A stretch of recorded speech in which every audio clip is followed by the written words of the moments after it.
ధర్మ సమాజ్ పార్టీ ధర్మయుద్ధ కార్యక్రమానికి కోరుట్లలో జరిగే నియోజకవర్గ స్థాయి ధర్మ సమాజ్ పార్టీ ధర్మయుద్ధం ఈ సభకు సభాధ్యక్షత వహిస్తున్నటువంటి కిషోర్ గారు,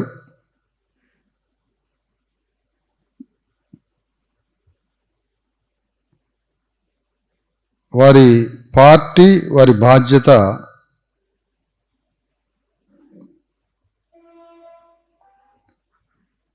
తన తలపై మన భావజాలాన్ని ఎన్నో ఏళ్ల నుంచి మోసుకుపోవడమే ఆయన బాధ్యత. ఆయన పార్టీ మారలేదు. ఎందుకు మారలేదంటే ఒకే భావజాలం మీద ఒక్క అణువైన అటు ఇటు జరగకుండా ఒకే భావజాలం మోస్తున్నాడు కాబట్టి ఆయన పార్టీ మారలేదు.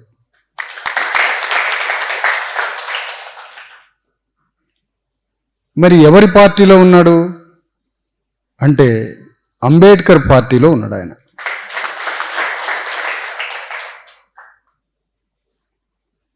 అంటే దీని అర్థం ఏంటంటే ప్రయాణం చేస్తూ ఉన్నాడు, సమాధానం కోసం, పరిష్కారం కోసం ప్రయాణం చేస్తున్నాడు, ప్రజల దుఃఖాన్ని ఆపడానికి ప్రయాణం చేస్తున్నాడు. ఈ ప్రయాణంలో ఇక్కడ సమాధానం దొరికిద్దేమో అని ధర్మ సమాజ్ పార్టీ దగ్గర ఆగాడు. ధర్మ సమాజ్ పార్టీ దగ్గర కూడా పరిష్కారం దొరకకపోతే మరొక దగ్గరికి కూడా పోవాల్సిందే కిషోర్. ఎందుకంటే మానవ సమాజం తప్పులు చేయొచ్చు, కానీ భావజాలాన్ని మాత్రం బ్రతికించాల్సిందే. డాక్టర్ అంబేద్కర్ పెట్టిన పార్టీ ముక్కలు చెక్కలైపోతే, మనిషి అమ్ముడుపోతుంటే అది చూసి తట్టుకోలేక కాన్షీరామ్ బహుజన ఉద్యమాన్ని నడిపి బహుజన సమాజ్ పార్టీని స్థాపించడం జరిగింది. బహుజన సమాజ్ పార్టీలో పరిష్కారం దొరకకపోతే ధర్మ సమాజ్ పార్టీలో సమాధానం దొరికిద్దని మన కిషోర్ ఈ వేదిక దగ్గరికి రావడం జరిగింది. అతని అంతిమ లక్ష్యం ప్రజల దుఃఖానికి పరిష్కారం ఏంటి అని ప్రయాణం చేస్తున్నాడు. అందుకనే ముందుగా ఈ సభ యొక్క సూత్రధారి, ఈ సభకి మూల సూత్రధారి కిషోర్ని అభినందించడానికి వచ్చాను నేను.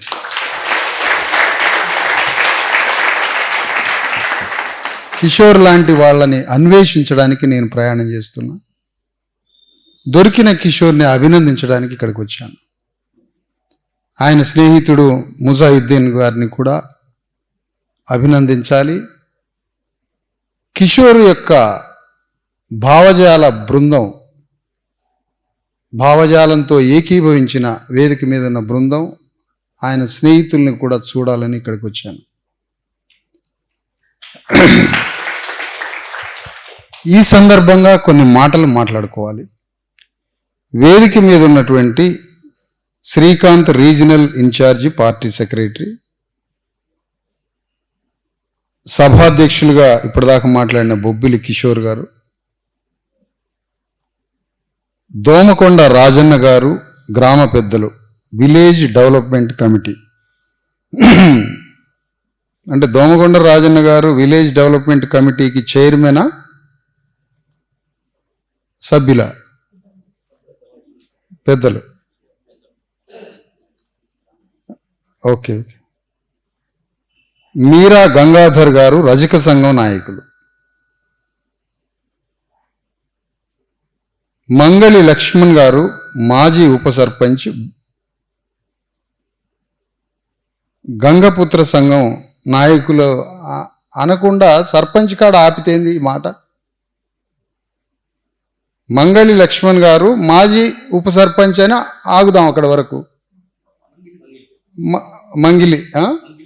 మంగిలిపల్లి, సరే మంగిలిపల్లి లక్ష్మణ్ గారు మాజీ ఉప సర్పంచ్ కామ గంగపుత్ర సంఘం అధ్యక్షులని ఉంది. సర్పంచ్ కాడ ఆగుదామంటున్నా అంటే ఊరు మొత్తానికి ఆయన పెద్ద మనిషి, ఒక కులానికి కాదని అర్థం. ఇప్పుడు అదే లక్ష్మారెడ్డి గారు ఉన్నారనుకోండి, ఇక్కడ లక్ష్మారెడ్డి గారు ఉప సర్పంచో సర్పంచ్ అని ఉంటుంది. ఇక ఆయన కుల సంఘానికి కాదు ఆయన, కానీ చేసే పని మొత్తం రెట్ల పనే. బయటకు వచ్చి మాత్రం ఉప సర్పంచ్ అంటాడు. మనవుడేమో మంగళపల్లి లక్ష్మణ్ చేసేదంతా ఊరు పని, అన్ని కులాలకి పని చేస్తాడు. ఇక్కడేమో బెస్త సంఘం అని రాసుకోరు. అందుకని వారు సర్పంచ్, అన్ని కులాలకి నాయకుడు మన మంగళపల్లి సర్పంచ్ లక్ష్మణ్ గారు.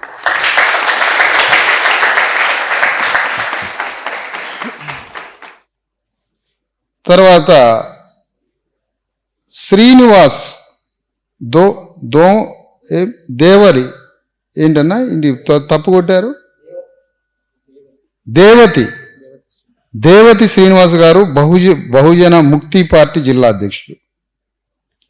బొల్లబోయిన శంకర్ ముదిరాజ్ సంఘ పెద్దలు. దొంతుల తుకారాం మాజీ సర్పంచ్ మున్నూరు కాపు.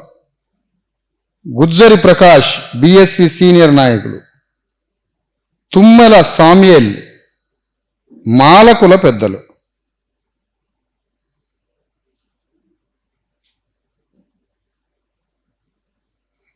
మాలకి ముందు గ్రా అని పెడితే అయిపోద్ది, గ్రామాలకు పెద్దలు.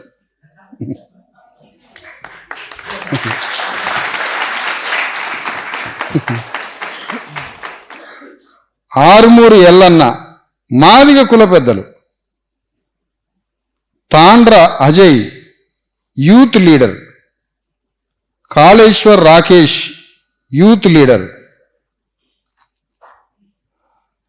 ఇంకా ఉన్నాయా ఇక్కడ? ఓకే, తిరుపతి గారు, ముజాయిద్దీన్ గారి పేరు వారు. అందరికీ వేదిక మీద ఉన్నటువంటి వారికి, ఇక్కడికి వచ్చిన మై డియర్ కామ్రేడ్స్ అందరికీ జై భీమ్. కామ్రేడ్ అంటే ఏం లేదు, ఒక పదం వాళ్లే వాడుతూ ఉంటే అది కమ్యూనిస్టుల పదం అని మీరు అనుకున్నారు. ఉద్యమ సహచరులు అని అర్థం కామ్రేడ్ అంటే. అట్లా ఇక్కడికి వచ్చిన మీ అందరికీ నమస్తే, జై భీమ్, జై భారత రాజ్యాంగం. ఈరోజు మనం ఈ సభకి ఒక పేరు పెట్టుకోవడం జరిగింది. తెలంగాణలో బీసీఎస్సీ ఎస్టీల రాజ్యం కోసం ధర్మ సమాజ్ పార్టీ ధర్మయుద్ధం చేయబోతుంది. అలాంటి ధర్మయుద్ధానికి ఇక్కడికి రావడం జరిగింది, ఈ వర్షకొండ అనే గ్రామానికి. ఈ ధర్మయుద్ధం ఎవరి మీద, ఎవరిపైన ధర్మయుద్ధం?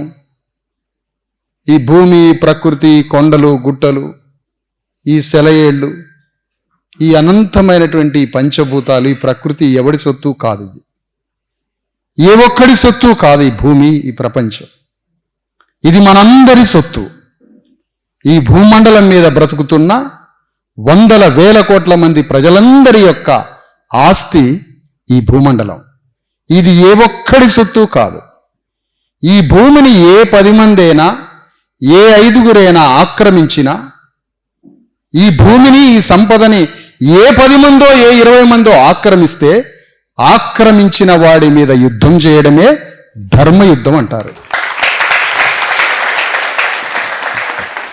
10 మంది ఈ భూమిని, సంపదని ఆక్రమిస్తే, 20 మంది ఈ భూమిని ఆక్రమిస్తే 80 మంది చనిపోతారు.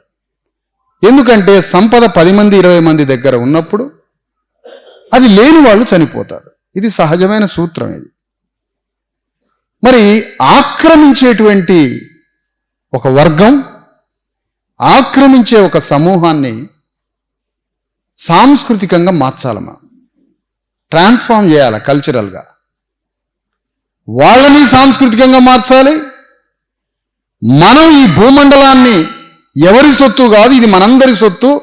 ఆ 20 మందికి మనం 80 మంది బానిసలం కాదు, మనం బానిసలం కాదు. మనం కూడా మనుషులము, పౌరులము, ఈ సమాజంలో భూపుత్రులము, భూమిపుత్రులము. ఈ భూమి మీద మనకి సర్వహక్కులు ఉన్నాయి అని మనము సాంస్కృతికంగా మార్చుకుంటూ ఆక్రమించేవాడిని కూడా మార్చుకుంటూ పోయే ఒక అతిపెద్ద సామాజిక సాంస్కృతిక ఒక ఉద్యమ ప్రయాణం. అట్లా సాంస్కృతికంగా ప్రయాణం చేసేటువంటి ప్రయాణంలో రాజకీయ పరంగా కూడా యుద్ధం చేయాలి.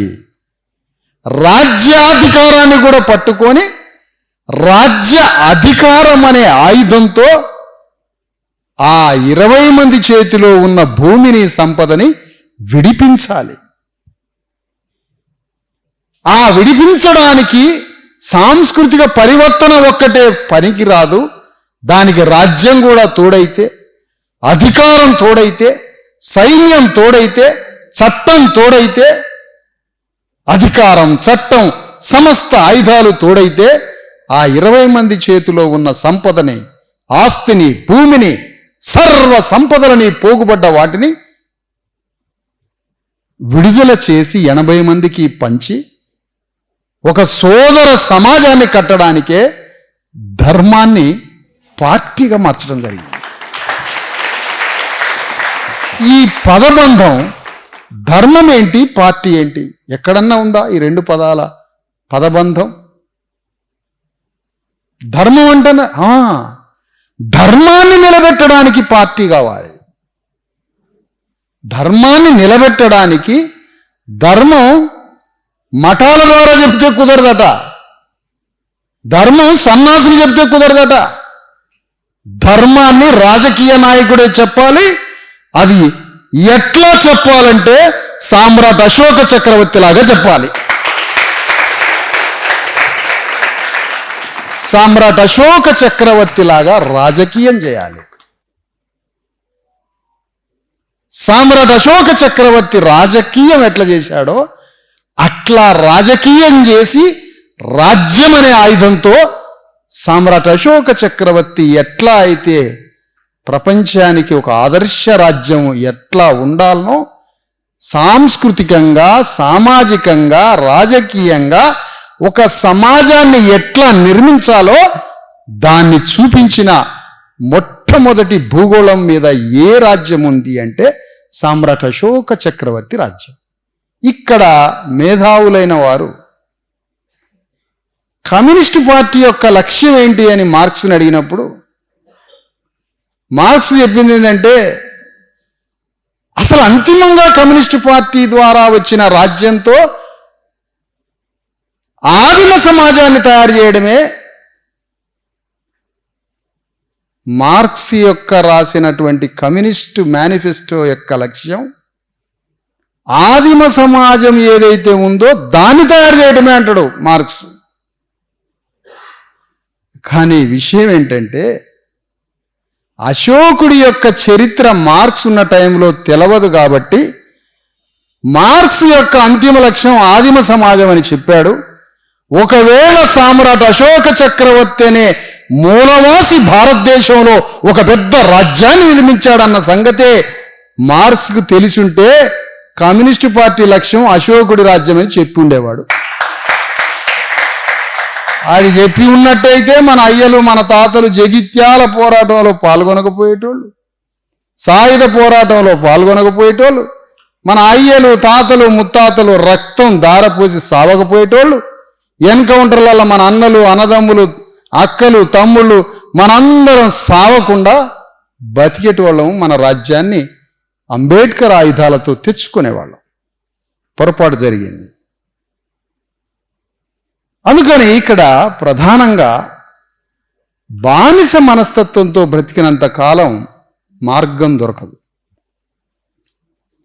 బానిసగా బతికినంత కాలం దుఃఖం తప్పదు.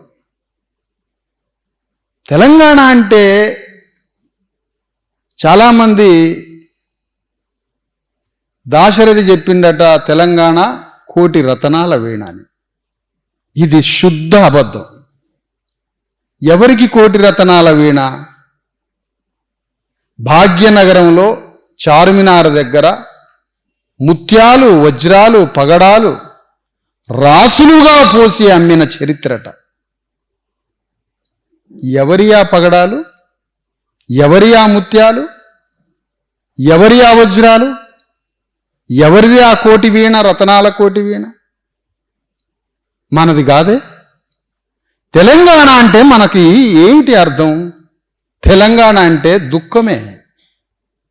తెలంగాణ అంటే దుఃఖం. తెలంగాణ అంటేనే దుఃఖం. ఎందుకంటే దుఃఖం దొరలకి తెలియదు కాబట్టి. ఎందుకు తెలియదు దొరలకి దుఃఖం? తొడ మీద నిప్పులు పడ్డా తీయడానికి కూడా దాసి రావాలట. వీడి తొడ కాలుతున్న సంగతి కూడా పక్కన పెట్టి, తొడ కాలుతున్న దాసి వచ్చే నిప్పులు తీయాలట. అది మీకు దుఃఖం తెలియదు. మీ ఇంట్లో పీనికి వెళితే ఏడవడానికి కూడా కిరాయికి మనుషులన్నా రావాలా?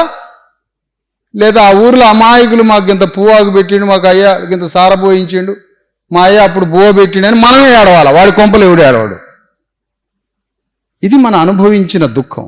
తెలంగాణ అంటే తెలంగాణ భూమి మీద రాళ్ళు రప్పలతో, మంచు పొరలతో, గుట్టలు, రాళ్ళు, అడవులల్లా ఈ మంచు వాతావరణంతో ఇక్కడే ఉన్నటువంటి తెలంగాణ ఆదివాసులు. ఆదివాసులు అంటే ఎస్టీలు కాదు. మనకి మాయరోగాలు పుట్టి దేశాన్ని పాలించేవాడికి మాయరోగం పుట్టి మనకు కొత్త కొత్త నిర్వచనాలు ఇస్తుంటాడు. ఆది అంటే మొదటివాడు, మొదట నివాసం ఏర్పాటు చేసుకున్న వాడే ఆదివాసి. అంటే వాళ్లే తెలంగాణ బీసీ ఎస్సీ ఎస్టీ భూమిపుత్రులే తెలంగాణ గడ్డ మీద ఆదివాసులు, తెలంగాణ గడ్డ మీద భూమిపుత్రులు, తెలంగాణ ఇండిజినస్ పీపుల్, తెలంగాణ భూమిపుత్రులైనటువంటి 90% మంది ప్రజలు సెలయేళ్లలో లేకపోతే సాగర్ కాలువల దగ్గర ఆనకట్టలతో వీళ్ళు ఏం వ్యవసాయం చేయలే. ఈ మంచు పొరలతో పండే 4 గింజలు తినుకుంటూ, బంధువులు చుట్టాల మధ్య రకరకాల పండుగలు చేసుకుంటూ, మనకున్న మూలవాసుల సాంప్రదాయం ప్రకారం ఈ ఆటల కోళ్ళు కోసుకుంటూ దుఃఖాన్ని ఒకరికి పంచుకుంటూ బతికేటువంటి ఒక దుఃఖ సముద్రం తెలంగాణ బీసీ ఎస్సీ ఎస్టీలది. ఒక 8వ సముద్రం. ఏమిటా 8వ సముద్రం అంటే మన అంతులేని దుఃఖం. ఈ అంతులేని దుఃఖంతో బతుకుతున్నటువంటి తెలంగాణ గడ్డ మీదికి మన పాలిట తెలంగాణలో అగ్రకులాల రాజ్యం. ఈ అగ్రకులాల రాజ్యం చేతిలో ఎకరం భూమి లేదయ్యా, 100 ఎకరాల భూమి లేదయ్యా. ఈ అగ్రకులాల దొరల చేతిలో బయట ఎక్కడో వేరే రాష్ట్రాల్లో ఉన్నట్టుగా 5 ఎకరాలు, 10 ఎకరాలు, 100 ఎకరాలు, 200 ఎకరాలు లేదు. తెలంగాణ దొరల దగ్గర ఏమున్నది? తెలంగాణ దొరల దగ్గర 1000 ఎకరం కాదు ఉన్నది, ఈ 10 ఊర్లు ఆయనయే. ఏందట? ఈ 10 ఊర్లు ఆయనయే. ఈ 10 ఊర్లలో ఉన్న 1000 ఎకరాల, 100 ఎకరాల, లక్షల ఎకరాల భూమికి వారు యజమానులు. మనం బానిసలం. తెలంగాణ గడ్డ మీద బీసీ ఎస్సీ ఎస్టీలం బానిసలం.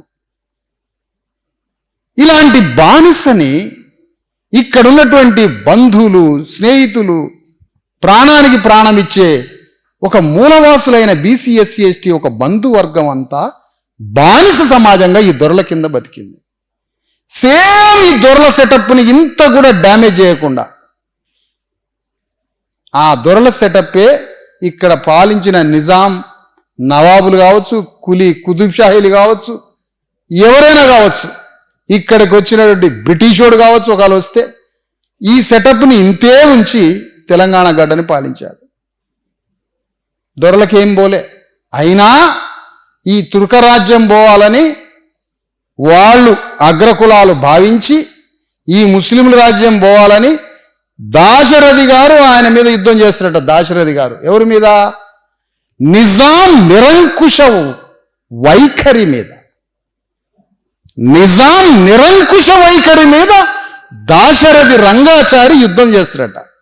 నేను అడుగుతున్న దాశరథి రంగాచారి గారి ఆత్మని, నీ గ్రామంలో ఒక రెడ్డి, రావు, ఒక కరణం వేల సంవత్సరాల నుంచి గ్రామంలో 90% మంది బీసీ ఎస్సీ ఎస్టీలని 2000 సంవత్సరాల నుంచి వాళ్ళ పాదాల కింద పెట్టి అణిచివేస్తున్నది దాశరథికి కనిపించలేదా?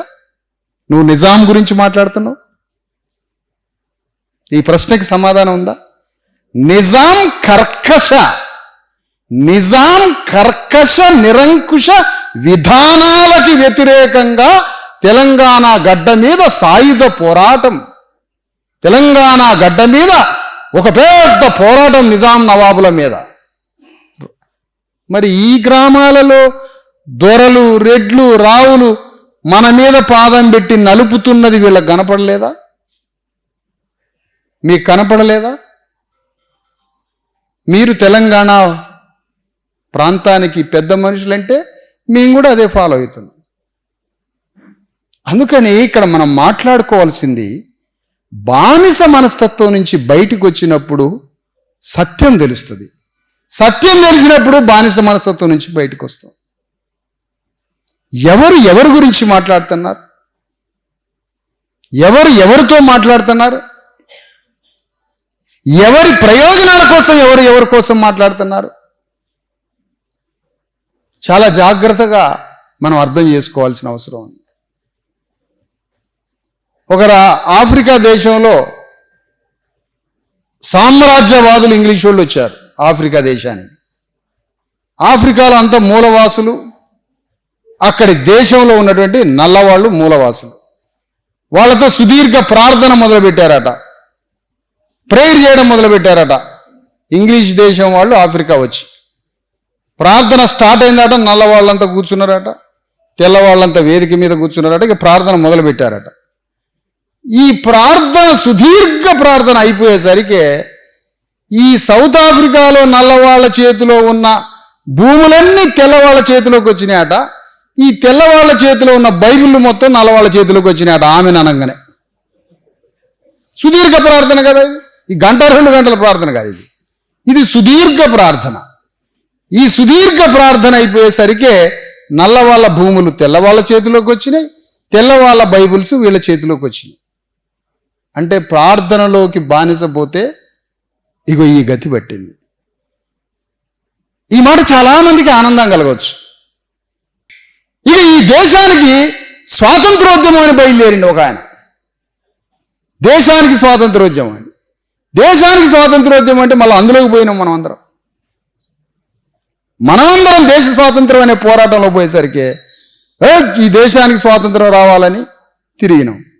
స్వాతంత్రం వచ్చిందట, ఇవాళ కూడా మనందరం స్వాతంత్రం వచ్చిందట అని 78 ఏళ్ళు అయిందట స్వాతంత్రం వచ్చిందని అంటనే ఉన్నాం. 78 సంవత్సరాలు అయిందట స్వాతంత్రం వచ్చి. 78 ఏళ్ళు అయింది స్వాతంత్రం వచ్చి. 6 లక్షల గ్రామాలల్లో ఊరు బయట ఉన్న సమాధుల దగ్గరికి పోదాం, ఒక్కొక్క సమాధి కాడికి పోదాం. మాకు సమాధులు కూడా సగం లేవు, ఏడగచ్చిపోయినాం అట్లా. ప్రతి సమాధి దగ్గరికి పోదాం. అగో ఫలానా సమాధి చదువు లేక పిచ్చోడైపోయి సమాజంలో ఎట్లా బతకాలనో తెలియక చచ్చిపోయింది. అగో శవం, అదే ఆయన సమాధి. ఇంకో సమాధి దగ్గరికి పోదాం. వైద్యం లేక, రక్తం లేక, పౌష్టికాహారం లేక, హాస్పిటల్లో వైద్యం లేక ఒకళ్ళు చనిపోయారు. ప్రతి సమాధికి ఒక అన్యాయం జరిగింది. ప్రతి మరణం ఒక అన్యాయంతో చనిపోయింది. ప్రతి శవం, ప్రతి మరణం, ప్రతి దుఃఖం, ప్రతి చావు వెనక ఈ దేశంలో ధర్మం, న్యాయం జరగక ఊర్లకు ఊర్లు 6 లక్షల గ్రామాలలో 100 కోట్ల మంది ఈ 75 ఏళ్ల స్వాతంత్ర్యంలో కొన్ని 100,000 లక్షల మంది, కోట్ల మంది మనుషులు న్యాయం జరగక చనిపోయారు. మరి ఈ స్వాతంత్రం ఏమిచ్చింది? ఎవరికి స్వాతంత్రం? కానీ భారతదేశంలో జై శ్రీరామ్ అని మనం ఊగుతూ ఉంటే, జై శ్రీరామ్ అనే ఊగినటువంటి ఊగిసలాటలో నుంచి బయటకు వచ్చేసరికి మన చేతిలో భూమి లేదు, మన చేతిలో వైద్యం లేదు, మన చేతిలో విద్య లేదు, మనకి ఇల్లు లేదు, మనం చేసుకోవడానికి పని లేదు. ఈ 5 లేకపోయినా సరే జై శ్రీరామ్ అనాల్సిందే. కానీ మనమేమంటున్నామంటే జై శ్రీరామ్ అని 100% అందాం, కానీ ఈ 5 కూడా సాధించుకోవాలి. అదే నిజమైన శ్రీరామ భక్తి అని నేను అంటున్నా. ఈ 5 సాధించుకోవడమే నిజమైన రామభక్తి. కానీ ఈ 5 ప్రజలకి ఇవ్వకుండా జై శ్రీరామ్ అన్న వాడికి దొంగ భక్తి అని అంటున్నా నేను. అందుకనే ఈ 5 పంచడమే రామభక్తి. ఈ 5 పంచలేదనుకో నువ్వే శ్రీరాముడికి వ్యతిరేకం, మేమే అనుకూలం. అందుకని జై శ్రీరామ్ అన్న దాంట్లో ప్రయాణం చేసినా మనకి భూమి లేదు, మనకు వైద్యం లేదు. పార్లమెంటు వేదికగా భారతదేశంలో 50 కోట్ల మందికి భూమి లేదు, భారతదేశంలో 50 కోట్ల మందికి చదువు లేదు, భారతదేశంలో 50 కోట్ల మంది పైగా దవాఖానా లేదు, భారతదేశంలో సగం జనాభాకి విద్య లేదు, వైద్యం లేదు, చేతి నిండా పని లేదు, చేసుకోవడానికి భూమి లేదు, ఉండడానికి ఇల్లు లేదు. మరి పార్లమెంటు వేదికగా భూమి లేని వారందరికీ భూమి పంచుతాము అని ఎందుకు చట్టం చేయట్లేదు ఈ రాముణ్ణి ఆరాధించే పరిపాలకులు అని అడుగుతున్నాను నేను. మేము జై శ్రీరామ్ అని నీకు ఓటేశామే, నీకు జై శ్రీరామ్ అని ఓటేశామే మేము. మరి ఓటేసినప్పుడు ఖచ్చితంగా నువ్వు భూమి పంచాలగా. జై శ్రీరామ్ అని నీకు ఓటేసినప్పుడు మాకు వైద్యాన్ని ఇవ్వాలిగా, దవాఖానా, మేము ప్రాణాలతో బతకడానికి. జై శ్రీరామ్ అని మేము అన్న తర్వాత మాకు ఖచ్చితంగా బడికి తీసుకుపోయి పాఠం చెప్పి మెరుగైన అందరికీ ఉచిత విద్య, ఉచిత వైద్యం, అందరికీ భూమి సమస్తం పంచాలి కదా. మరి ఇవన్నీ ఎందుకు పంచలే అంటే మీరు రాముడి భక్తులు, నిజమైన రాముడి భక్తులు కాదు. మీరు నిజమైన భక్తులు ఓట్లేసిన మా భక్తులం, మీరు రాజకీయ రామ భక్తులు. అందుకని మీరు దొంగ పనులు చేస్తారు. అసలైన రామ భక్తులు ఓట్లేసినోడు నిజమైన భక్తుడు. అంటే ఆడ ప్రార్థనలో మునిగి తేలితేనేమో ఆడ బైబిల్ వచ్చింది చేతికి, ఉన్న భూమి పోయింది. ఈడ జై శ్రీరామ్ అని భక్తిలో మునిగిపోయేసరికి భూమి లేదు, ఇల్లు లేదు, చదువు లేదు, వైద్యం లేదు, ఉపాధి లేదు, చేతి నిండా ఏమీ లేకుండా బాయ్. చూడండి, నీవు స్వాతంత్రోద్యమం అంటే స్వాతంత్రంలో పాల్గొంటివి, నువ్వు జై శ్రీరామ్ అంటే జై శ్రీరాముడి ఉద్యమంలో పాల్గొంటివి. జై శ్రీరాములో పాల్గొన్నా మాకు భూమి రాలే, ఇల్లు రాలే, చేతి నిండా పని రాలే, మాకు పోరగాళ్ళకి చదువుకోవడానికి ఉచిత వైద్యం రాలే, మాకు దవాఖానా లేకుండా బాయ్. నువ్వు స్వాతంత్రోద్యమం అంటే అందులో పాల్గొంటివి. ఇంతకీ ఈ రెండింటికి నాయకత్వం వహించింది ఎవరో తెలుసా ఊళ్ళో? ఈ రెడ్డి వెలమ దొరల. ఈ రెండింటికి ఆ ఇద్దరెమ్మడి పోయినాం. 3వ రెడ్డి వెలమ దొర బయలుదేరిండు. ఆయన ఏమంటాడు, ఇదంతా కాదు, మనం తుపాకులు పట్టాల్సిందే, మనం సాయుధ పోరాటం చేయాల్సిందే, మన ఎర్ర పార్టీ మనది కమ్యూనిస్ట్ పార్టీ అని మళ్ళీ ఇంకో దొర బయలుదేరిండు ఊళ్ళో. ఆయనమ్మడి తిరిగినాం. ఆయనమ్మడి తిరిగితే మొత్తం అసలు వచ్చిందో కానీ పోయినట్టు చచ్చిపోయాడు. నీకు వచ్చిందేమో తెలియదు కానీ పోయినోడు పోయినట్టు చచ్చిపోయాడు.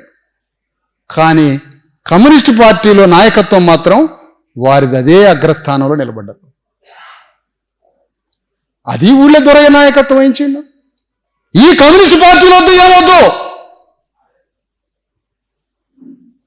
మనకి అసలైనటువంటి తెలంగాణ ఉద్యమం అనేటే, ఆ తెలంగాణ ఉద్యమానికి నాయకత్వం వహించి ఆ ఉద్యమానికి నాయకత్వం మల్లొక దొర బయలుదేరితే మొత్తం కలిసి తెలంగాణ ఉద్యమంలో పడి తిరిగినాం. తెలంగాణ ఉద్యమం ద్వారా భూమి రాలే నీకు, కానీ తెలంగాణ మొత్తం, తెలంగాణలో 2000 సంవత్సరాల దుఃఖానికి మూల కారణం తెలంగాణలో ఉన్న భూమిపుత్రులైన బీసీ ఎస్సీ ఎస్టీలకి భూమి లేకపోవడమే దుఃఖానికి కారణం. తెలంగాణలో ఉన్న బీసీ ఎస్సీ ఎస్టీలకి విద్య విజ్ఞానం లేకపోవడమే దుఃఖానికి కారణం. తెలంగాణలో ఉన్న బీసీ ఎస్సీ ఎస్టీలకి వైద్యం లేకపోవడమే ఇక్కడ ఉన్నటువంటి పరమ దుఃఖానికి కారణం. ఇక్కడ తెలంగాణలో చేతి నిండా పని లేకపోవడానికే సమస్త దుఃఖానికి కారణం. చేతి నిండా పని లేకపోవడమే. మరి తెలంగాణ ఉద్యమంలో పాల్గొంటే ఈ 3 వచ్చినాయా? రాలే. నువ్వు స్వాతంత్రోద్యమంలో పాల్గొన్నా ఈ 3 రాలే. నువ్వు తెలంగాణ ఉద్యమంలో పాల్గొన్నా ఈ 3 రాలే. నువ్వు జై శ్రీరామ్ అన్నా ఈ 3 రాలే. నువ్వు తెలంగాణలో ఎర్ర పార్టీ కమ్యూనిస్ట్ పార్టీ అన్నా ఈ 3 రాలే. ఇవన్నీ కాదు, అసలు సమాజాన్ని మార్చడానికి ఒక ఆయన వచ్చిండు ఎన్టీ రామారావు అంటే తెలుగు ఆత్మగౌరవాన్ని బయలుదేరితే అందులో రాలే. దానికి ఒక కమ్మాయన వచ్చి నాయకత్వం వహించిండు. ఏమిటిది? ఎంత విచిత్రంగా ఉంది. ఎన్ని ఉద్యమాలు సృష్టించారు మీరు. ఈ 4 ఉద్యమాలకి, ఈ 4 పార్టీలకి తెలుగువారి ఆత్మగౌరవం ఒక ఉద్యమం, కమ్యూనిస్టు పార్టీ ఒక ఉద్యమం, తెలంగాణ ఒక ఉద్యమం, స్వాతంత్రోద్యమం ఒక ఉద్యమం, శ్రీరాముడిది ఒక ఉద్యమం. అంటే మీకు తెలంగాణ మీద చిత్తశుద్ధి లేదు. తెలంగాణ రావడం అంటే, తెలంగాణ రాజ్యం తేవడం అంటే అర్థం ఏంటో తెలుసా? 90% మంది ఈ పేదలైనటువంటి ఈ దుఃఖితుల యొక్క దుఃఖాన్ని పోగొట్టడమే తెలంగాణని తీసుకురావడం, తెలంగాణ రాజ్యం రావడం. మరి ఎవరికి? మీకు లేదుగా. ఉద్యమంలో పాల్గొన్నది మేము, మాకు తెలంగాణ పట్ల చిత్తశుద్ధి ఉంది. స్వాతంత్రోద్యమంలో మేము పాల్గొన్నది, స్వాతంత్రం రావడం పట్ల మనకి చిత్తశుద్ధి ఉంది. కానీ స్వాతంత్రోద్యమం ద్వారా నువ్వు ఏమీ ఇవ్వలే, తెలంగాణ ఉద్యమం ద్వారా నువ్వు ఏమీ ఇవ్వలే, కమ్యూనిస్టు పార్టీ ద్వారా నువ్వు ఏమీ ఇవ్వలే, జై శ్రీరామ్ ఉద్యమంలో తిరిగితే అక్కడ ఏమి రాలే, ఎక్కడికి పోయినా ఏమీ లేదు. మరి ఎవరిని అంటున్నాం ఈ మాటలు? ఈ 5 ఉద్యమాలు తీసుకొచ్చింది నీ గ్రామంలో ఉన్న రెడ్డి వెలమ దొరలే. ఈ 4 తీసుకొచ్చింది. ఈ 4ంటిని, ఈ 5ంటిని తీసుకొచ్చి మన దుఃఖం ఇంతవరకు పోలే. ఒకరి నుంచి ఒకరికి ఉత్తరం రాసుకున్నా, ఒకరి నుంచి ఒకరికి ఫోన్ పోయినా, ఒకరి నుంచి ఒకరు కబురు మాట్లాడుకున్నా, ఒక బంధువు ఒక దగ్గర కలుసుకున్నా, ఎవరిని కలుసుకున్నా తెలంగాణలో తమ దుఃఖాన్ని ఒకరికొకరు మాట్లాడుకోవడం తప్ప ఇక్కడ ఏమి లేదు. మరి ఇంత పెద్ద దుఃఖాన్ని దేనితో బద్దలు కొట్టాలా? ఈ దుఃఖాన్ని, తెలంగాణలో ఉన్న దుఃఖాన్ని ఏ మూలన లేకుండా దుఃఖాన్ని తరిమి కొట్టాలంటే, ధర్మం కావాలి. ధర్మం రాజకీయ యుద్ధంలో పాల్గొనాలి. ధర్మం. అందుకోసమే తెలంగాణలో ఉన్న భూమిపుత్రులైన, మూలవాసులైన, ఆదివాసులైన, తెలంగాణ గడ్డ మీద స్వేదంతో, రక్తంతో తెలంగాణ సంపదని నిర్మించినటువంటి తెలంగాణ బీసీ ఎస్సీ ఎస్టీలైన 90% మంది ప్రజలకి రాజకీయ యుద్ధం ఒకటి కావాలి. వాళ్ళ కోసం ఒక రాజకీయ వేదిక కావాలి. దానికోసమే తెలంగాణ గడ్డ మీద బీసీ ఎస్సీ ఎస్టీలని రాజులుగా మార్చడం కోసం ధర్మ సమాజ్ పార్టీ ఈ భూమిని చీల్చుకుంటూ పుట్టింది. అందుకోసమే ఈ దుఃఖానికి పరిష్కారం కోసం స్వరాజ్యం కావాలి అని ఒక గ్రామాన్ని ఎవరు కట్టారు? గ్రామంలోకి వచ్చినాం. గ్రామంలో ఇటుక ఎవరు కాల్చారు? చెరువు ఎవరు తవ్వారు? ఆ ఊర్లో ఇల్లు ఎవరు కట్టారు? ఇంటి మీద తెలంగాణలో ఉన్న పెంకులు మనకు తెలుసు. ఆ పెంకులు ఎవరు కాల్చారు? తెలంగాణలో ఉన్నటువంటి పెంకులు ఎక్కడి నుంచి వచ్చినాయి? కుండలు ఎవరు తయారు చేశారు? బట్టలు ఎవరు ఉతికారు? విశ్వకర్మలు తెలంగాణలో ఉన్న 10,000 గ్రామాలలో తమ రక్తాన్ని, చెమటని ధారపోసి ఆ గ్రామంలో ఉన్న సమస్త కులవృత్తుల కోసం తాను మంటల్లో కరిగిపోయి కాలిపోయిన విశ్వకర్మ ఏం చేశాడు గ్రామానికి? గౌన్లాయనకి గ్రామం ఏం చేసింది? గౌన్లాయన గ్రామానికి ఏం చేసిండు? గొల్లాయన ఏం చేసిండు? చాకలాయన ఏం చేసిండు? మంగళాయన ఏం చేసిండు? మాదిగాయన ఏం చేసిండు? మాలాయన ఏం చేసిండు? సమస్త అణగారిన కులాలు తమ రక్త మాంసాలతో గ్రామాన్ని కడితే ఆ గ్రామంలో ఉన్న దొరలు, పెద్దలు, ఆ గ్రామంలో ఉన్న బీసీ ఎస్సీ ఎస్టీలని ఇప్పటిదాకా నువ్వు బానిసలుగా నీ కాళ్ళ కింద పెట్టి నలుపుకుంటున్నావుగా. ఇప్పుడు రాజకీయం పేరు చెప్పుకుంటా. ఇదా నీ ధర్మం? ఇదా నీ న్యాయం? ఇదా నీ రాజకీయం అంటున్నా. ఇదేనా రేపు వచ్చే గ్రామ పంచాయతీ ఎన్నికల్లో నువ్వు చేయబోయే పని? కళ్ళ ముందే మోసం జరుగుతున్నది, కళ్ళ ముందు భయంకరమైన మోసం జరుగుతున్నది. ఈ మోసాన్ని ఎట్లా బద్దలు కొట్టాలా? హలో సార్, ఈ మోసాన్ని ఎవరు బద్దలు కొట్టాలా? ఇగో దీనికోసం మన బీసీ ఎస్సీ ఎస్టీ సమాజం అంతా ఒక బంధువర్గం. అగ్రకులాలలో మనసున్నటువంటి, మనతో కలిసిపోయి మనసున్నోడు మాతో రండి.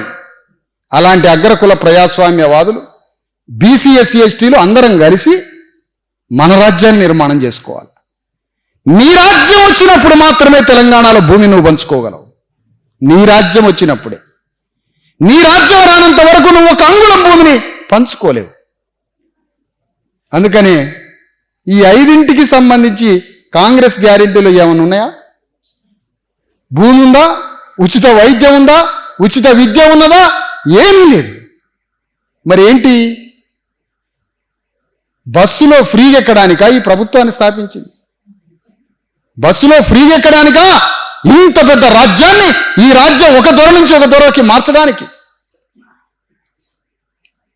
అందుకనే మనం తెలంగాణ గడ్డ మీద మనం రాజ్యం రావడానికి ఏ సాయుధ పోరాటాలు అవసరం లేదు. మన చేతికి ఓటనే ఆయుధం ఇచ్చాడు అంబేద్కర్. ఆ ఓటనే ఆయుధం దానంతట అది బాక్సులో పడదు. ఓటు దానంతట అది పడదు. మన కోసం ధర్మం న్యాయం గురించి మాట్లాడితే రాజ్యం రాదు. ఎట్లా వస్తుంది మరి రాజ్యం? ఈ 4 ఉద్యమాల పేరుతోటి 4 వచ్చిండ్రు కదా ఊర్లో దొరలు. గ్రామంలో 4 దొరలు 4 పార్టీల జెండాలు పట్టుకొని వచ్చారు కదా. కాంగ్రెస్ జెండా, బీజేపీ జెండా, కమ్యూనిస్ట్ పార్టీ జెండా, కాంగ్రెస్ పార్టీ జెండా, 4-5 జెండాలు తీసుకొని వచ్చిర్రే. ఆ 4 జెండాలకి వ్యతిరేకంగా, ఆ 4 జెండాలకి ఎదురుగా, ఆ 4 జెండాలకి అభిముఖంగా ఆ 4తో యుద్ధం చేసే బీసీ ఎస్సీ ఎస్టీ వీరుడు ఆ గ్రామంలో పుట్టాల. అప్పటిదాకా మనకు రాజ్యం రాదు. అప్పుడే మనకి రాజ్యం వస్తుంది. అందుకనే తెలంగాణలో బీసీ ఎస్సీ ఎస్టీల రాజ్యానికి ఒక పార్టీ కావాలిగా. ఏది పార్టీ? బీసీ ఎస్సీ ఎస్టీలకి. ఈ గవర్నమెంట్ సిస్టమ్ ఎవరిది? ఈ కలెక్టర్ ఎవరు? ఈ కలెక్టర్ ఎవరి కోసం పనిచేయాలి? ఎవరా ప్రజలు? 90% మంది పేదల కోసమే ఈ గవర్నమెంట్ మెకానిజం వచ్చింది. దొరల కోసం రాలే ఈ రాజ్యం. కానీ కలెక్టర్ తలుపు తెరుచుకునేది దొరల కోసమే. 90% ప్రజలు పోతే కలెక్టర్ డోర్ తెరవడు. ఓ పెద్ద రైతు, ఒక భూస్వామి వస్తే తలుపు తెరుచుకుంటుంది. ఆ కలెక్టర్ తలుపు బద్దలు కొట్టి మనం లోపలికి పోవాలా. దానికోసమే ధర్మ సమాజం. అవి అగ్రకులాల కోటలవి, వాళ్ళ కోసం నిర్మించుకున్న కోటలవి. ఆ కోటల్లోకి మనం ప్రవేశించాలి. గవర్నమెంట్ సిస్టమ్ తయారు చేశాడు అంబేద్కర్. ఇది ఒక ప్రజాస్వామ్య వ్యవస్థను నిర్మించాడు. ఎంతటి మోసం జరిగింది. ఒక పెద్ద వ్యవస్థని, ప్రజాస్వామ్యబద్ధమైన గవర్నమెంట్, డెమోక్రాటిక్ గవర్నమెంట్ మెకానిజం భారత రాజ్యాంగ వ్యవస్థని తయారు చేసిపోతే, ప్రజల కోసం ఆయన తయారు చేసిపోతే ఆ వ్యవస్థలోకి మనకు ప్రవేశం లేదు. ఎందుకు? నీకు రాజకీయ ప్రతినిధి లేడు, నీకు రాజకీయ వేదిక లేదు, నీకు రాజకీయ యుద్ధం లేదు, నీకు రాజకీయ అధికారంలో వాటా లేదు, అసలు నీకు అధికారమే లేదు. అందుకని ఇప్పుడు కాంగ్రెస్ పార్టీ మొన్ననే 10 సంవత్సరాల క్రితమే వాళ్ళ రాజ్యం పోయింది. యూపీఏ గవర్నమెంట్ పోయి 10 ఏళ్లే అయింది. 10 సంవత్సరాలకే కాంగ్రెస్ పార్టీ మళ్ళీ కొత్తగా కనపడుతుంది. బానిసకేంటి? ఈ దొర తిరిగితే ఇంకో దొర దగ్గరికి పోవాలా, ఒక దొర తిరిగితే ఇంకో దొర దగ్గరికి పోవాలా ఈ బానిస. ఇప్పుడు కాంగ్రెస్ పార్టీ కులగణనాన్ని తీసుకొచ్చింది. కులాలని గణించడము అని. కులాలను గణించడం అంటే ఈయన ఏదో కొత్తగా కనిపెట్టిన మాట కాదు. ఇది రాహుల్ గాంధీ కనిపెట్టలే, రేవంత్ రెడ్డి కనిపెట్టలే. కులగణనను చేయమని చెప్పింది భారత రాజ్యాంగం, అంబేద్కర్. ఇప్పుడు రాహుల్ గాంధీ ఒక మాట అడుగుదాం వేదిక మీద నుంచి, రాజకీయం మాట్లాడదాం. కులగణన చేయమన్నాడు. దేనికట? ఎవరు ఎంత కులాలు ఉన్నాయో అంత కులాలకి, ఎవరు ఎంత కులం ఉన్నారో అంత జనాభాకి తగ్గట్టుగా ఈ దేశ సంపదని పంచాలి, ఈ దేశ రాజకీయ వ్యవస్థను పంచాలంటాడు.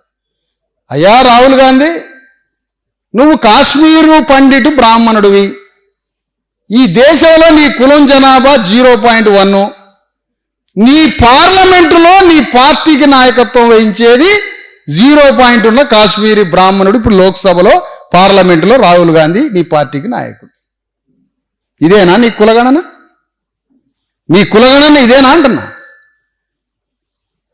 కులాలను గణించి రాజ్యము, రాజ్యాధికారము, సంపదని, సమస్తాన్ని అందరికీ పంచాలంటే ఏ జనాభా ఎంతుందో అంత పంచాలనే కులగణన సూత్రాన్ని మాట్లాడేవే. మరి కులగణన సూత్రాన్ని మాట్లాడినప్పుడు లోక్సభ నాయకుడు అంటే ఎవరు? ప్రతిపక్ష నాయకుడు అంటే ఎవరు? ప్రధానమంత్రి అన్నట్టే. నీ సంఖ్యను 4 పెంచుకుంటే నువ్వు ప్రధానమంత్రి అవుతావు. అంటే ఈ దేశాన్ని నడిపించే పార్లమెంటుకి నాయకుడు, లోక్సభకి నాయకుడు కులగణన సూత్రాన్ని, ప్రజాస్వామ్య సూత్రాన్ని, భారత రాజ్యాంగాన్ని పట్టుకున్న ఈ రాహుల్ గాంధీ 0.1 లేని కాశ్మీరీ పండిట్ బ్రాహ్మణుడు లోక్సభలో ఈయన నాయకుడు. ఇదేనా నీ కులగణన సిద్ధాంతం?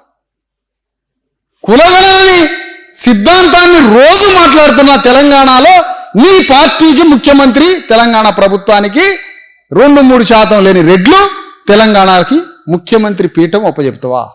ఇదేనా మీ కులగణన సూత్రం? నీ రాజ్యం హిమాచల్ ప్రదేశ్లో, కర్ణాటకలో, లేదంటే ఇక్కడ తెలంగాణలో నీ రాజ్యం ఉంది కదా. కులగణన సూత్రానికి మనం మళ్ళీ ఇప్పుడు కాంగ్రెస్ వైపు షిఫ్ట్ అవుతున్నాం మనం అందరం. అక్కడ ఏదో కనిపిస్తున్నట్టుగా అనేక రూపాలు మార్చుకుంటుంది. భారత రాజ్యాంగాన్ని విధ్వంసం చేసిన కాంగ్రెస్ పార్టీ, రాజ్యాంగంలో ఉన్నటువంటి మౌలికమైనటువంటి ఆత్మని చంపిన కాంగ్రెస్ పార్టీ మొదట ఏర్పడ్డ లోక్సభ నుంచి ఇప్పటి వరకు, దేశ స్వాతంత్ర్యం వచ్చిన తర్వాత ఏర్పడ్డ కేంద్ర లోక్సభ నుంచి ఇప్పటి వరకు మొత్తం అగ్రకులాల చేతిలో కబ్జా అయినటువంటి కాంగ్రెస్ పార్టీ ఈరోజు కులగణన సిద్ధాంతం అని తీసుకొచ్చి, కులగణన పేరుతో 3% లేని రెడ్లు ముఖ్యమంత్రి ఎట్లయితారు? మొత్తం క్యాబినెట్ మంత్రివర్గం అంతా రెడ్లు ఎట్లయితారు? మొత్తం బ్యూరోక్రసీల ఆఫీసర్స్ అంతా ఎట్లా అగ్రకులాలు అవుతారు? తెలంగాణలో భూమిని పంచడం వాడు కులగణన మాట్లాడతాడా? తెలంగాణలో పేదలందరికీ వైద్యాన్ని అందించిన వాడు కులగణన గురించి మాట్లాడతాడా? తెలంగాణలో అందరికీ విద్యని, స్కూల్స్ని మొత్తం అప్గ్రేడ్ చేసి అత్యాధునికమైనటువంటి విద్యని బిడ్డలకు అందించిన వాడు కులగణన మాట్లాడతాడా? కులగణన మాట్లాడటానికి ఏం చెప్తున్నారు మీరు? కులగణన చేసేది ఈ సంపదని, ఎవరు ఎంత జనాభానో అంత జనాభాకి ఈ సంపదని, అధికారాన్ని పంచుతామని దానికోసం నువ్వు కులగణన పెట్టినావు. ప్రజాస్వామ్యాన్ని ఫలించాలంటే కులగణన కావాలి.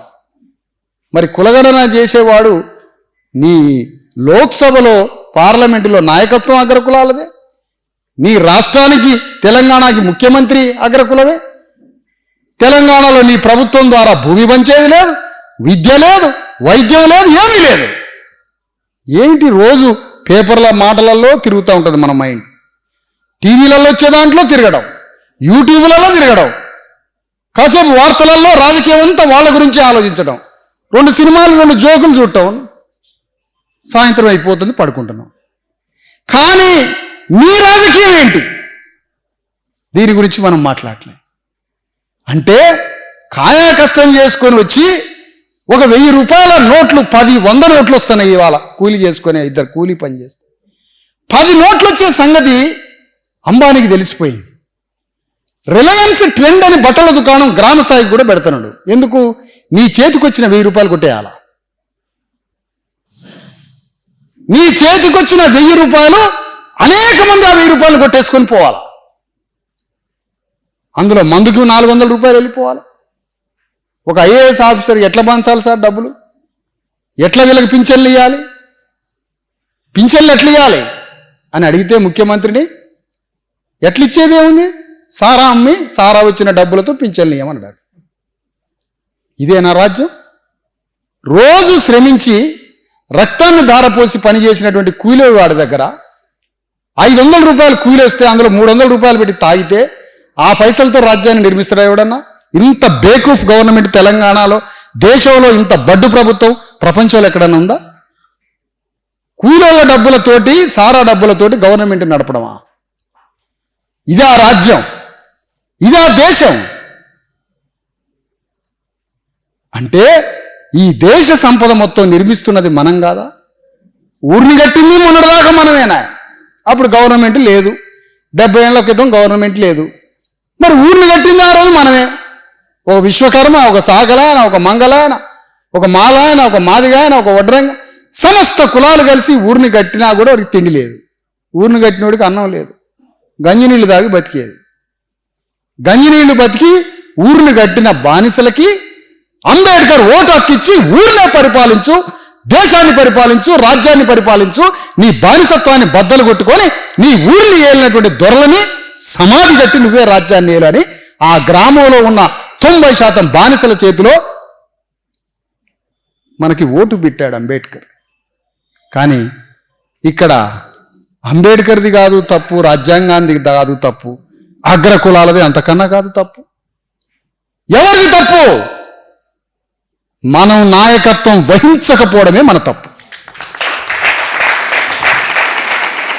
మన తప్పు అంతా అదే.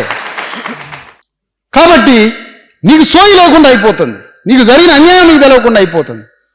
వాళ్ళు అనుకున్న లక్ష్యం నెరవేరింది. 100 కోట్ల మంది చేతిలో యూట్యూబ్ చూసుకునే ఫోన్లు పెట్టేసింది. ఆ ఫోన్ పెట్టేసరికి నీ రాజకీయం మాట్లాడట్లే, నీ రాజ్యం గురించి నువ్వు మాట్లాడట్లే, నీ బానిసత్వాన్ని బద్దలు చేసుకోవడం మాట్లాడట్లే. కానీ ఆ రాజకీయం అంతా అగ్రకుల రాజకీయాన్ని చూసుకుంటూ వాళ్ళనే పెద్దోళ్ళని చేసుకుంటూ పోతున్నాం. కానీ కళ్ళ ముందు నీ గ్రామంలో ఉన్న హాస్పిటల్లో మందులు లేక, నీ గ్రామంలో నీకు నీ కుటుంబ సభ్యులకి నీ ఊర్లో ఉన్న హాస్పిటల్లో మందులు లేవు, పరీక్షలు లేవు, నీ ఊర్లో నీ హాస్పిటల్లో నువ్వు చచ్చిపోతున్న సంగతి నీకు తెలవట్లే. దానికి కారకుడు ఎవడో వాని శత్రువుగా నువ్వు చూడట్లే.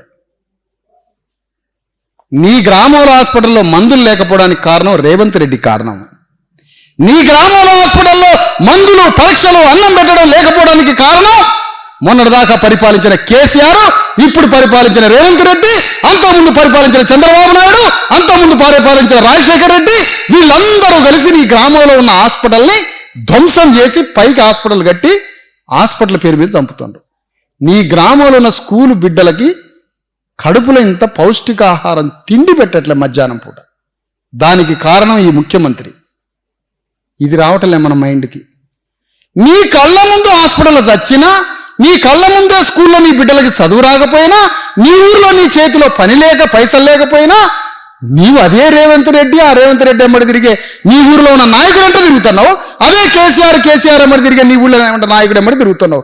కానీ నాకు హాస్పిటల్ లేక నా తల్లి నా తండ్రి చచ్చిపోయేదానికి కారణం ఇగో వీళ్ళే అని నువ్వు శత్రువుగా భావించట్లే వాళ్ళని. దీన్ని చెప్పడానికే, ఇది చెయ్యడానికే శత్రువు ఎవరు, మిత్రుడెవరు పెద్ద గీత గీసి 90% మంది బీసీఎస్సీ ఎస్టీలను ఇటు పక్కన పెట్టి, అటు పక్కన ఉన్నది ఒక రేవంత్ రెడ్డి, కేసీఆర్, బీజేపీ రెడ్లు, మొత్తం రెడ్డి రావుల సైన్యం మన మీద దండెత్తడానికి వస్తుంది. వాళ్ళ దగ్గర భూమి, సంపద, రాజ్యం అన్నీ ఉన్నాయి. 90% మంది మన ప్రజల దగ్గర ఏ ఆస్తి లేదు, ఏ డబ్బు లేదు, ఎండిన ఎముకలు, ఎండిన శరీరం, తిండి లేని కన్నీళ్లతోటి మనం బతుకుతున్నాం. మనకి వాళ్ళకి మధ్య ఒక యుద్ధం జరగాలి. ఆ యుద్ధం చేయడమే పూలే అంబేద్కర్ ఉద్యమానికి కొనసాగింపు ధర్మం.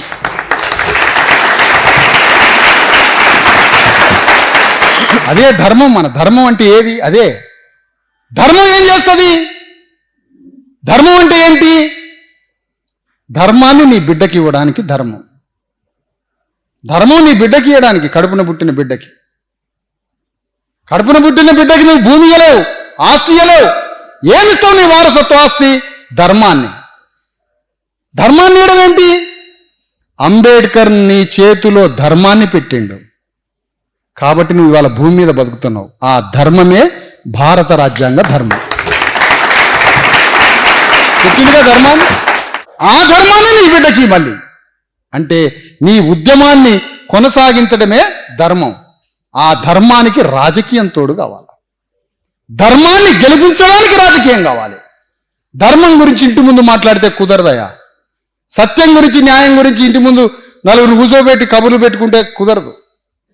ధర్మాన్ని రాజకీయ యుద్ధంలో గెలిపించాలి. ధర్మాన్ని రాజకీయ యుద్ధంలో గెలిపించడానికే ధర్మ సమాజ్ పార్టీని తెలంగాణ గడ్డ మీద పుట్టించడం జరిగింది. పూలే అంబేద్కర్ యొక్క కలల్ని, సాహు మహారాజ్ కలల్ని పండించడానికి వచ్చింది పార్టీ. సర్దార్ సర్వాయి పాపన్న గౌడ్ యొక్క యుద్ధానికి కొనసాగింపు ధర్మ సమాజ్ పార్టీ. పండగ సాయన్న యుద్ధానికి కొనసాగింపు ధర్మ సమాజ్ పార్టీ. సమ్మక్క సారలక్కల వీరగాథల పోరాటానికి కొనసాగింపు ధర్మ సమాజ్ పార్టీ. అదే ధర్మ సమాజ్ పార్టీ. రేపే పోయి ప్రగతి భవన్ కూల్చుతా అని నేను మాట్లాడటానికి రాలేదయ్యా. రేపు పోయి ప్రగతి భవన్ కూలుస్తా అని మాట్లాడటానికి నేను రాలే. 10 సంవత్సరాలు పట్టిద్ది ప్రగతి భవన్లో పోవడానికి అని చెప్పడానికి వచ్చాను నేను.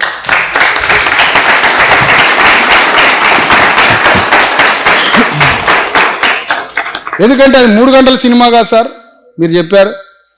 అది 3 సంవత్సరాల సినిమా జరిగింది.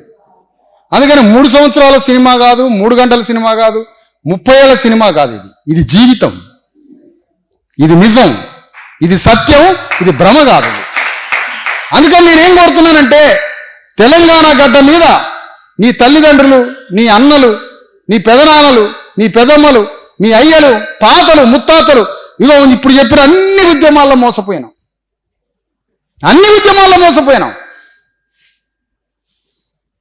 బాజాప్తు చెప్తున్నాం ఈరోజు వేదిక మీద.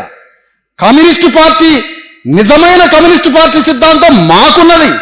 నిజమైన స్వాతంత్రోద్యమ స్ఫూర్తి మాకున్నది. నిజమైన తెలంగాణ ఉద్యమం మాకున్నది. నిజమైన రామభక్తి మాకున్నది. మీకే లేవు ఈ 4 గుణాలు. కాబట్టి మొత్తం మోసం చేసిర్రు మీరు.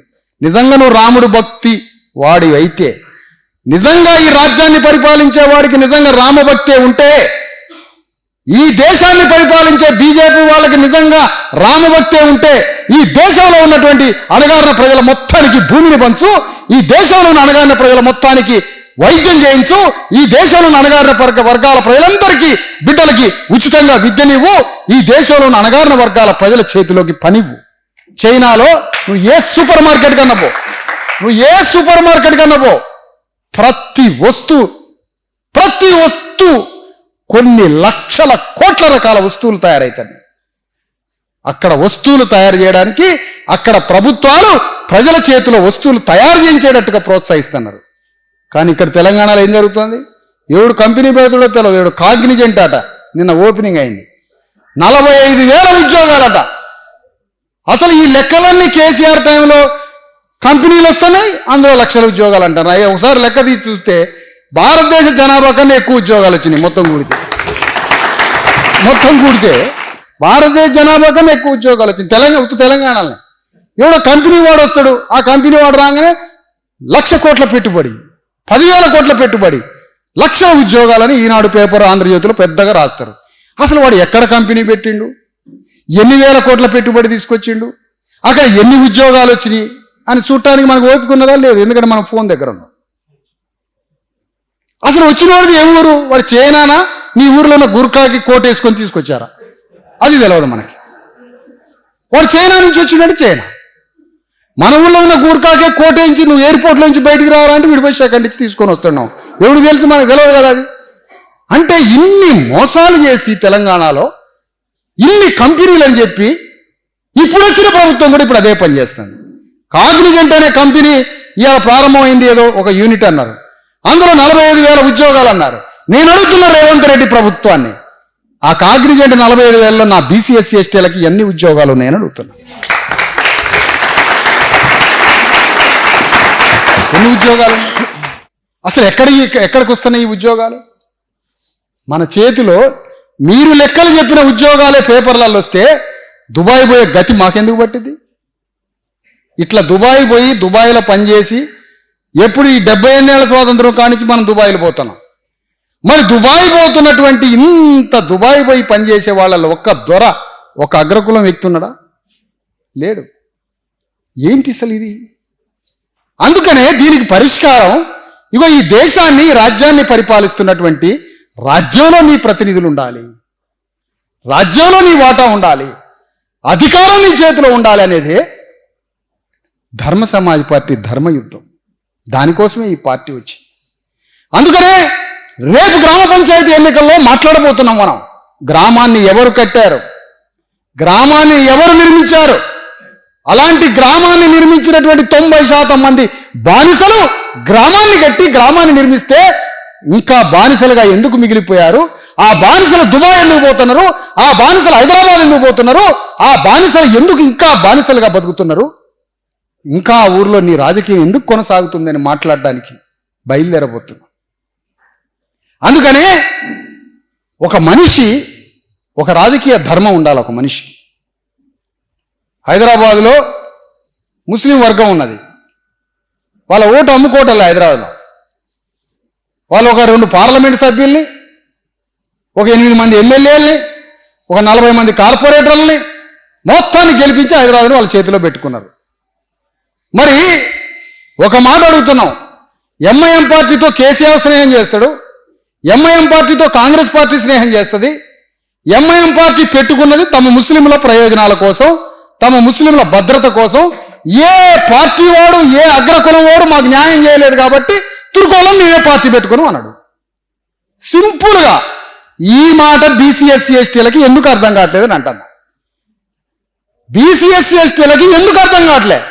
వాళ్ళ నిజాం రాజు వెళ్ళిపోయాడు, నిజాం రాజు చదువుకొని వెళ్ళిపోయినాక ఇక్కడ ఉన్నటువంటి ముస్లింలు బతకాలి. ఇప్పుడు బతకాలంటే మా ముస్లిం రాజు వెళ్ళిపోయాడు, మాకెవరు న్యాయం చేస్తాడని పార్టీ పెట్టాడు. మరి మనం ఒక ఎంఐఎం పార్టీ మీ కళ్ళ ముందే తెలంగాణలో మాది పక్కా ఎంఐఎం పార్టీ, పార్టీలోనే ముస్లిమ్స్ పార్టీ అని రాసుకున్నాడు, పార్టీలోనే ముస్లిం పేరు రాసుకున్నాడు మా పార్టీ అని. అసలు మనకి బుద్ధి, సిగ్గు, శరం. ఒక ముస్లిము నా పార్టీ తుర్కోల ముస్లింల పార్టీ అని పెట్టుకున్నాడు. తుర్క అంటే తప్పేం లేదా, అది మనం వాడే భాష, అది అందులో తప్పేమీ లేదు, ఎలాంటిది లేదు. మాకు ఒక పార్టీ ఉందని చెప్పుకుంటే 90% మంది బీసీ ఎస్సీ ఎస్టీలు మనకి ఒక పార్టీ ఉందని ఎందుకు పెట్టుకోవట్లేదని అడుగుతున్నా. ఇవాళ వేదిక మించి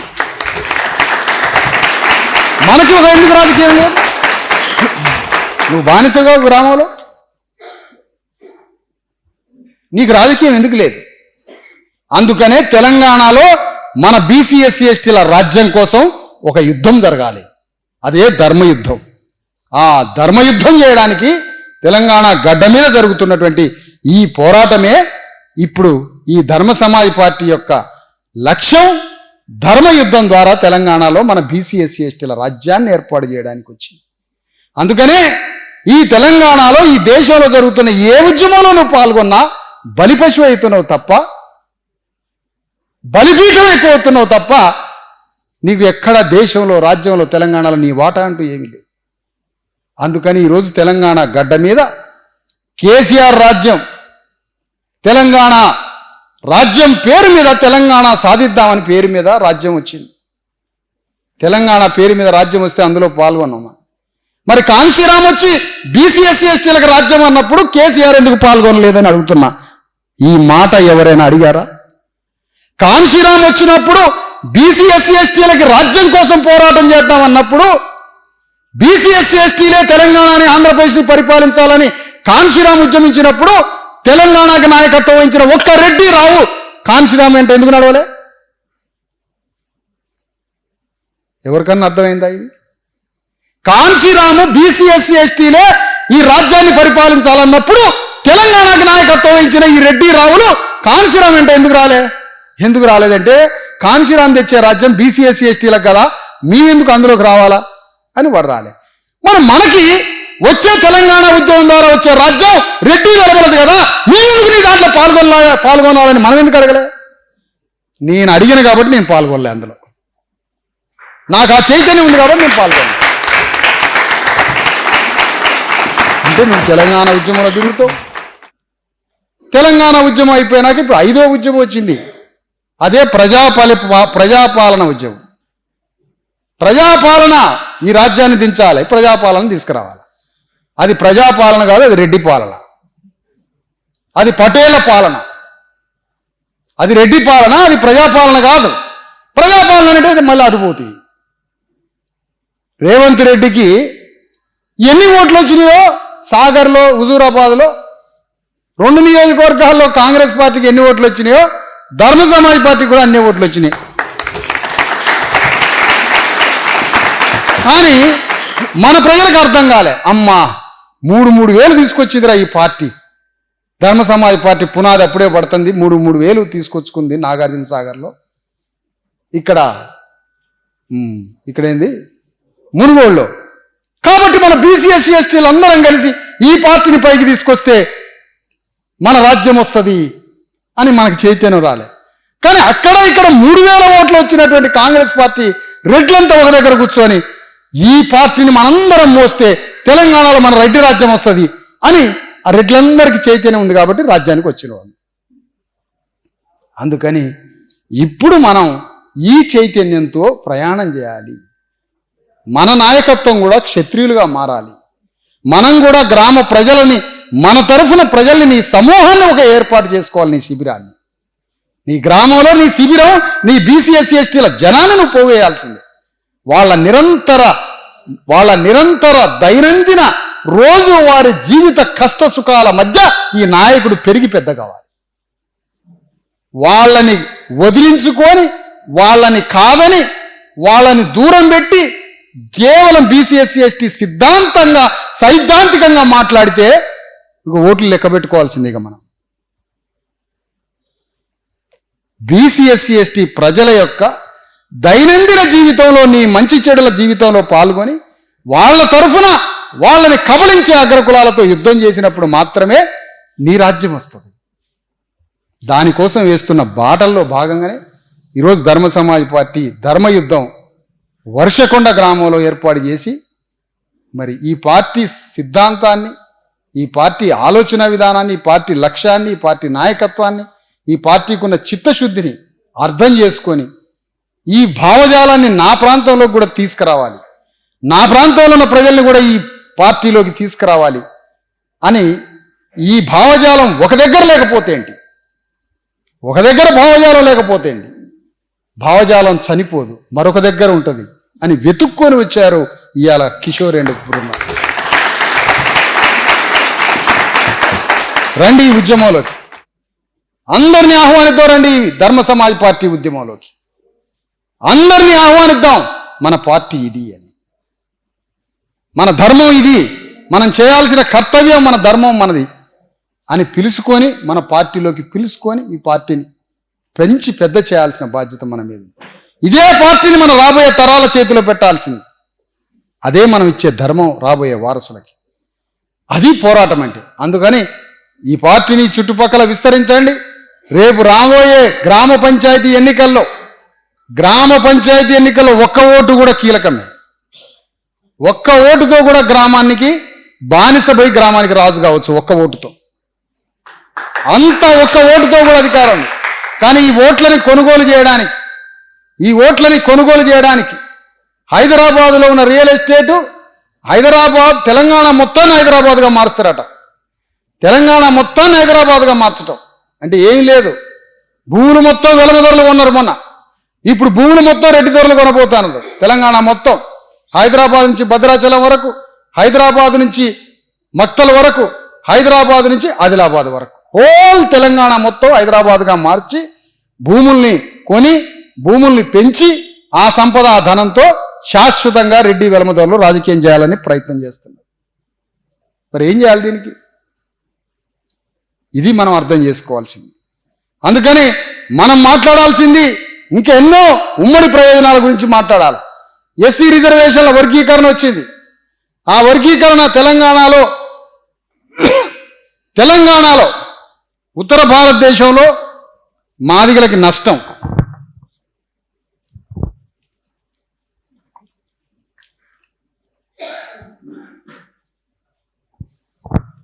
ఉత్తర భారతదేశంలో మాదిగలు ఎక్కువ జనసంఖ్యలో ఉంటారు కాబట్టి అక్కడ వర్గీకరణ చేయడానికి ముందుకు రావటంలే.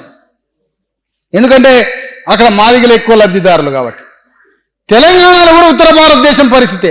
తెలంగాణలో కూడా ఎందుకు ఇక్కడ మాదిగలు ఎక్కువ జనాభా ఉన్నారు. తెలంగాణలో మాదిగలు ఎక్కువ జనాభా ఉన్నారు. మరి ఎక్కువ జనాభా ఉన్నప్పుడు ఇక్కడ వర్గీకరణ చేస్తే మాలలకి న్యాయం జరిగిద్ది ఇక్కడ వర్గీకరణ చేస్తే. అందుకని వర్గీకరణ ద్వారా మాలలు చాలా తక్కువ జనాభా ఉన్నప్పుడు మాలలకి న్యాయం జరగాలంటే వర్గీకరణ జరగాలి. వర్గీకరణ జరగడం ద్వారా మాలలకి న్యాయం జరిగిద్ది. ఎందుకు? మాదిగలు అత్యంత జనాభా ఉన్నారు. మహబూబ్ నగర్లో వర్గీకరణ చట్టం జరిగినాక ఒక దశలో 99 నుంచి 2004లో మహబూబ్ నగర్ డిఎస్సి జరిగితే, Mahabubnagar DSC district selection committee జరిగినప్పుడు అక్కడ వర్గీకరణ చట్టం వచ్చినాక మాలలకి న్యాయం జరిగింది. చూసారా? ఎందుకు?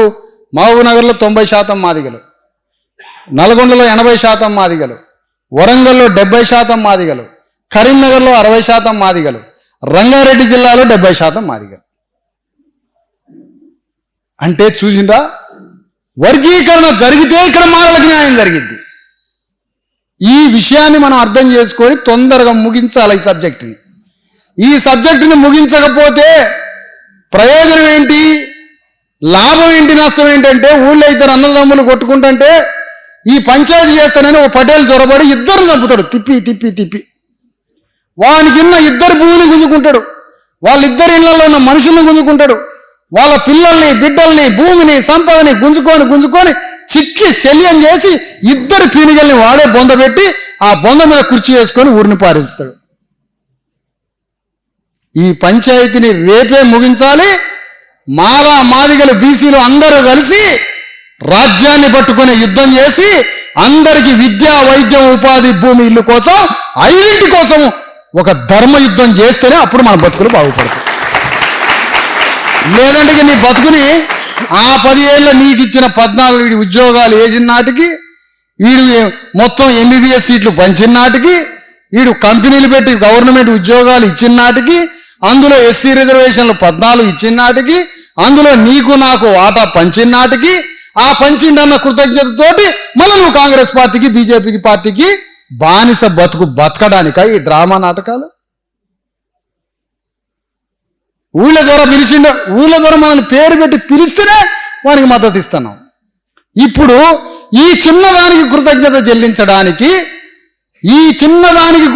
చెల్లించడానికి ఇంటికి నిప్పు పెట్టుకోవడం మనం. అంటే కాంగ్రెస్ పార్టీ చేస్తుందంటే కాంగ్రెస్ పార్టీకి, బీజేపీ పార్టీ చేస్తుందంటే బీజేపీ పార్టీకి ఓట్లు వేయించితే మరి దేశాన్ని మింగుతున్నాడు కదా. మరి దేశాన్ని మింగినప్పుడు నీకు ఇచ్చేదంతా అందులో. అందుకనే నీకిచ్చే పైసా పావలా అంత అణువు కాదు కావాల్సింది, మనకు కావాల్సిన ఈ దేశమే కావాలి మనకి. అందుకని ఈ బీసీ ఎస్సీ ఎస్టీల తరఫున ఇంత గొప్ప ఉద్యమం, మన మహనీయుల ఉద్యమం ఇది. సామ్రాట్ అశోక చక్రవర్తి ఆ రాజ్యాన్ని పునర్నిర్మించుకోవడానికి ఆ రోజు గ్రామాలలో కులం లేదు, వర్గం లేదు, మతం లేదు, స్త్రీలింగ భేదం లేదు, ఒక మాతృస్వామ్యక సమానత్వంతో గ్రామాలు, లక్షల గ్రామాలు పరిడివిల్లిన గ్రామాలు, అందరూ అన్నదమ్ములాగా బతికిన గ్రామాలు. అలాంటి గ్రామాలని మళ్ళా వైభవాన్ని తీసుకురావాలి అశోక రాజ్యం ద్వారా. ఆ అశోక రాజ్యాన్ని రావడానికే మనం ఇవాళ ధర్మ సమాజ్ పార్టీని స్థాపించుకోవడం జరిగింది. ఆ ధర్మ సమాజ్ పార్టీని గ్రామాలలో మనది 5వ జెండాగా నిలబడాలి గ్రామంలో. ఇవాళ చంద్రబాబు నాయుడట మళ్ళా తెలంగాణలో జొరబడాలని తిరుగుతున్నాడు. చూసారా? నీ చంద్రబాబు నాయుడు టైంలో తెలంగాణలో ఉన్న 10,000 గ్రామాలల్లా నువ్వు 30 ఏళ్ల క్రితం నువ్వు ముఖ్యమంత్రిగా ఉన్నప్పుడే మమ్మల్ని అందరినీ చదివించినట్టయితే మేము అమెరికాలో ఉద్యోగాలు చేసేటోళ్ళం, దుబాయ్ పోయి వెట్టి చాకిరీ చేసేటోళ్ళం కాదు. నువ్వు మాకు ఇంగ్లీష్ మీడియం స్కూల్ ఆనాడే పెట్టించి నీ కమ్మోళ్ళ పిల్లలందరినీ చదివించినట్టుగా బీసీఎస్సీ ఎస్టీలు నువ్వు చదివించినట్టయితే మేము అందరం ఇలా అమెరికాలో ఉండేటోళ్ళం. మరి నువ్వు ఎందుకు ఆ పని చేయలే? ఇప్పుడు నువ్వు మళ్ళీ రాజకీయం చేయడానికి వస్తున్నావు. ఇప్పుడు మళ్ళీ రాజకీయం చేయడానికి వస్తే ఆయనే ఈ దొరకన నయం అని ఇప్పుడు చంద్రబాబు నాయుడు అమరిపోయే వాళ్ళు కూడా ఉన్నారు ఇప్పుడు మళ్ళీ. అందుకని మన రాజకీయం ఆలోచించండి, మన యుద్ధం ఆలోచించండి, మన పోరాటం, మన ధర్మాన్ని ఆలోచించి మన బిడ్డల భవిష్యత్తు కోసం ధర్మ సమాజ్ పార్టీకి పునాదులేసి ఈ ప్రాంతంలో పార్టీని విస్తరించి రాబోయే స్థానిక సంస్థల ఎన్నికల్లో మన పార్టీ ప్రభావాన్ని చూపించాలి. అవసరమైతే ఈ ప్రాంతంలో మనం కొన్ని సీట్లను కూడా గెలుచుకునే స్థాయికి పార్టీని గెలిపించాలని కోరుతూ ఇక్కడ పార్టీ శాఖను తీసుకొచ్చి పార్టీ శాఖని ఈ ప్రాంతంలో విస్తరించి మరి ఈ పార్టీ శాఖని ఇక్కడ ప్రారంభించినందుకు ఈ సందర్భంగా నిర్వాహకులకి పార్టీని తీసుకొచ్చిన మీ అందరికీ ధన్యవాదాలు, శుభాకాంక్షలు తెలియజేస్తూ సెలవు.